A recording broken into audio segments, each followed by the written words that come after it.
After everything that's happened, this reunion could either protect them or make things far worse.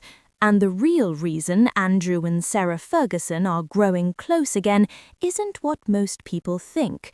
So, if you want the full story behind what's really going on, how it reached this point, and why the timing matters more than ever, make sure you're subscribed, because this story goes deeper than it appears. Most people think Andrew and Sarah Ferguson's story ended with their divorce in the 90s. On paper, it did, but privately, their connection never followed the rules, and that's the first detail most headlines skip. They didn't separate their lives the way others did.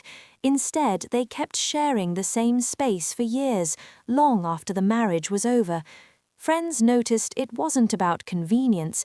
There was an understanding there that never really faded, and that raises a quiet question. Why stay that close if everything was truly finished? As time passed, their circle began to shrink. Familiar faces disappeared, invitations slowed, support thinned out, and according to people who watched it happen, that isolation didn't push them apart, it pulled them closer. But that wasn't the part that surprised insiders the most. Because when pressure from the outside world started to peak, something shifted behind closed doors. Conversations changed, priorities changed, and the way they leaned on each other started to look less like habit and more like preparation for something that was coming next. As scrutiny intensified, Andrew's world didn't just get smaller, it became quieter. Messages went unanswered, support that once felt automatic slowly disappeared, and people close to the situation say that silence hit harder than any headline.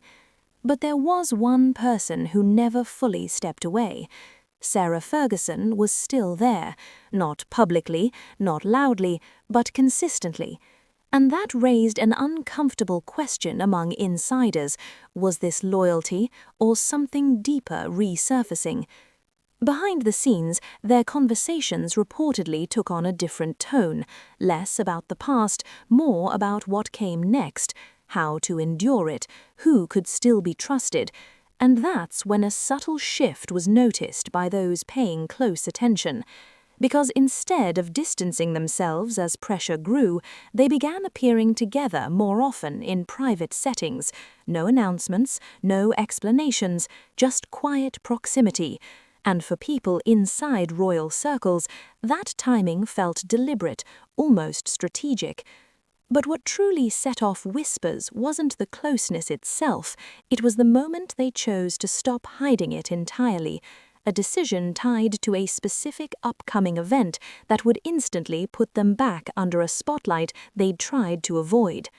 Here's where the whispers got louder. Over the past year, Andrew and Sarah Ferguson weren't just in contact, they were reportedly showing up together during private family moments, the kind that never make official photos but get noticed fast by the people who live inside that world. And the way they acted around each other wasn't distant, it looked familiar, almost comfortable. But that still wasn't the detail that made insiders pause. Because there's one event tied to this renewed closeness that feels like more than a family milestone. Reports say their next major outing is expected to be the christening of their granddaughter, Athena, at St. James's Palace, and that location matters a lot. Why choose a setting that instantly invites questions? It's being described as their first appearance at a royal venue since losing their titles in 2025, which makes the timing almost impossible to ignore.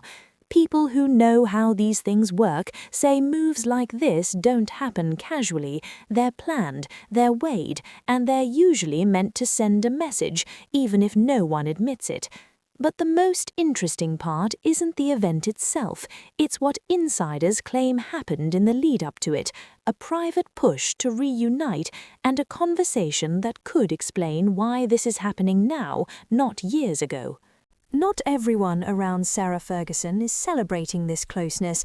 In fact, some people in her circle are reportedly uneasy because if she's trying to rebuild her image, reconnecting with Andrew could make that nearly impossible. And that's the first real tension in this story. She may be gaining support privately while losing ground publicly. But why take that risk now? According to reports, Andrew has been the one pushing hardest for a full reconciliation. The reasoning is blunt. He believes they function better as a unit and that facing what's happening alone is a losing battle. One source even claimed he's told her being together again might be the only way they both get through what he calls this mess. But that leads to a sharper question. Is this about emotion or strategy? Because the people warning Sarah aren't just worried about headlines, they're worried about what gets attached to her name when she stays close. One insider suggested that any real improvement in her public standing depends on her breaking away completely, and yet she hasn't, which makes it feel like there's something she values more than reputation. And that's where the story turns, because if this reunion isn't about fixing the past, then it's about preparing for what's coming next, and the next part is where motives start to look a lot less romantic. So what is this really? A late-life reunion or a survival pact? Because when two people become each other's last reliable support, it stops being romantic and starts becoming something else. A closed circle, a we're all we've got mindset. And sources have been hinting that this is exactly what's happening, not a dramatic public comeback, but a private decision to face the storm together. But there's one problem with that plan.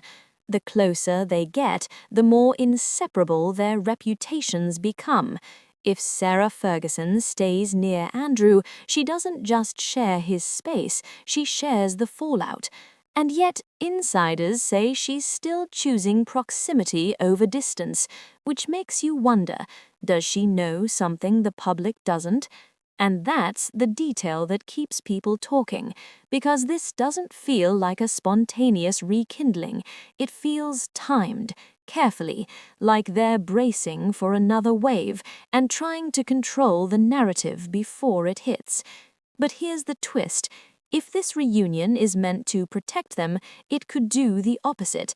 It could pull them deeper into isolation and lock them into the same story permanently.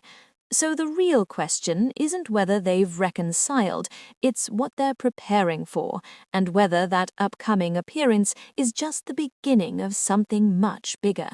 If you want more stories like this, the ones that don't stop at the headlines, and dig into what's really happening behind closed doors, hit subscribe. New videos are coming, and the next one may connect more dots than you expect.